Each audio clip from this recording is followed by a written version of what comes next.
बिस्मिल्लाहिर्रहमानिर्रहीम। 12 जून 2025 दोपहर 1:38 पर एयर इंडिया फ्लाइट 171 ने अहमदाबाद इंटरनेशनल एयरपोर्ट के रनवे 23 से टेक ऑफ किया।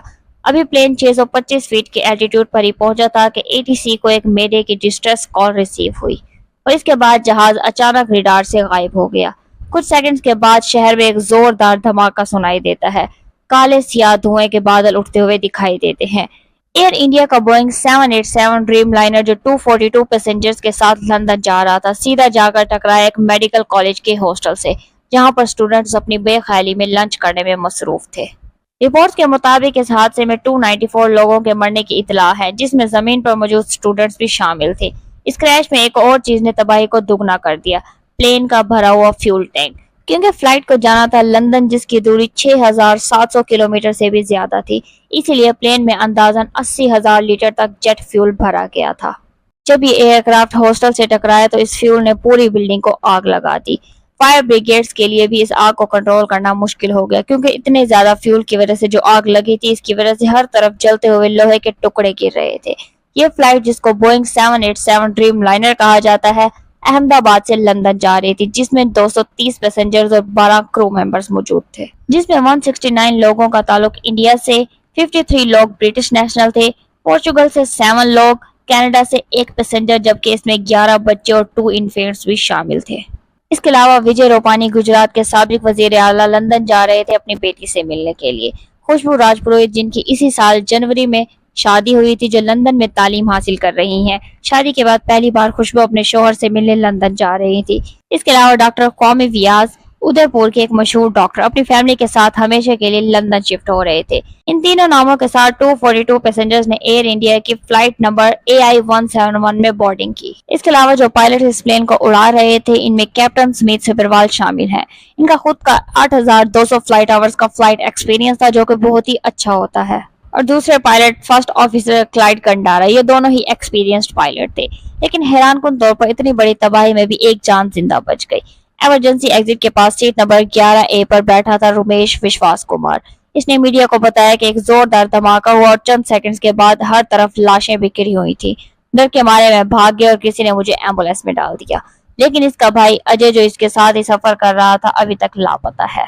ये पूरा इंसिडेंट इतना शॉकिंग इसलिए है क्योंकि हिस्ट्री में इस स्पेसिफिक प्लेन टाइप के लिए ये पहला क्रैश है। ये एक बोइंग 787 ड्रीम लाइनर प्लेन था, जिसका एक एक्सीलेंट सेफ्टी रिकॉर्ड है। आज तक हिस्ट्री में ये प्लेन कभी क्रैश नहीं हुआ। ड्रीम लाइनर की पहली फ्लाइट साल 2009 में उड़ी थी, आज से 16 साल पहले, और तब से लेकर आज तक कोई भी इस लेवल का हादसा इस प्लेन के साथ नहीं हुआ। तो जैसा कि सब जानते हैं कि बोइंग एज अ कंपनी का पिछले कुछ सालों में एक बहुत ही खराब ट्रैक रिकॉर्ड रहा है। जैसे कि इनके तैयारे V737 मैक्स, जिसमें कई मैन्युफैक्चरिंग डिफेक्ट्स देखे गए, और पिछले कुछ सालों में कई तैयारे क्रैश भी हुए हैं, लेकिन ये वाला तैयारा वो नहीं था। इस तैयारे का मखसूस कोड नंबर VTANB था, जिसे अगर आप इंटरनेट पर जाकर सर्च करें तो सारा डाटा मिल जाएगा। ये 11 साल पुराना तैयारा था, कोई ज्यादा पुराना नहीं था। ड्रीम लाइनर तैयारों की आम उम्र 20 से 30 साल तक होती है। जो पायलट इस तैयारे को उड़ा रहे थे वो भी इनएक्सपीरियंस्ड नहीं थे। अगला सवाल आपके दिमाग में आएगा कि क्या वेदर खराब था? ऐसा भी नहीं था। 1:30 बजे दोपहर के ये क्रैश हुआ। वेदर कंडीशंस अगर आप देखें तो यहाँ पर लगभग 40 डिग्री सेल्सियस के आसपास का टेम्परेचर था। कोई ज्यादा तेज हवाएं नहीं चल रही थी।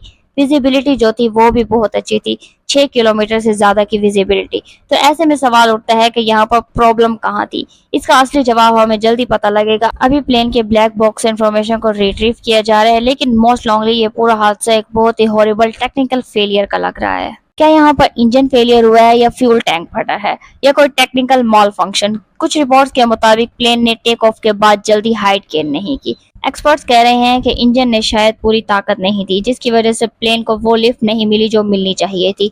इन सारे सवालों का जवाब हमें तब पता चलेगा जब ब्लैक बॉक्स को रिट्रीव करके सारी इंफॉर्मेशन पब्लिक के सामने रखी जाएगी। लेकिन सवाल यहाँ पर पूछे जाने चाहिए इन दो कंपनीज से, एयर इंडिया और बोइंग। फिलहाल मरने वालों की फैमिलीज अपने DNA के सैंपल्स जमा करवा रही हैं ताकि इनके प्यारों की शनाख्त हो सके।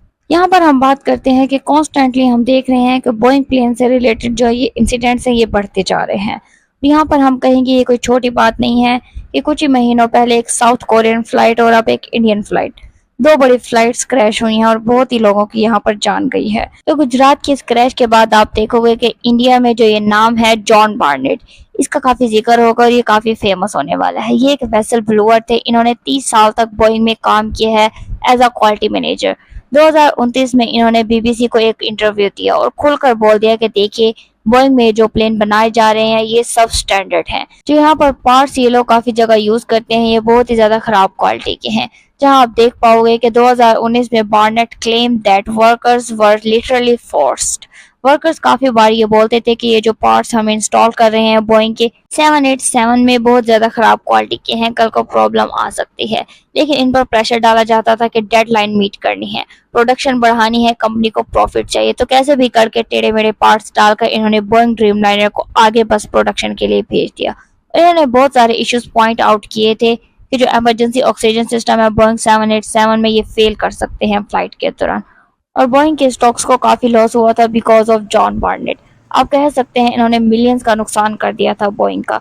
अब अचानक से क्या होता है, इन्होंने बोइंग की पोल खोल दी। सडनली कुछ साल बाद ये मिस्टीरियस सर्कमस्टांसेस में मारे जाते हैं।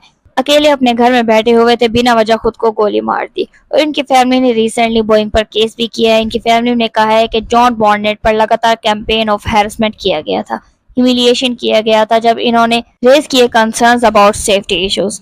तो आजकल इंडिया में भी जॉन बार्नेट की जो वार्निंग्स थी इनको पढ़ा जाएगा और स्टडी किया जाएगा। अभी के लिए इतना ही। अगर इससे रिलेटेड कोई भी अपडेट आती है तो हम आपके लिए अपडेटेड वीडियो जरूर बनाएंगे। अगर आपको हमारा वीडियो इन्फॉर्मेटिव लगा हो तो वीडियो को लाइक करें, शेयर करें, चैनल को सब्सक्राइब करें और बेल आइकन दबाएं ताकि इसी तरह की इन्फॉर्मेटिव वीडियोस आप तक बर वक्त पहुंचती रहे। अपना ख्याल रखिएगा। अल्लाह हाफिज।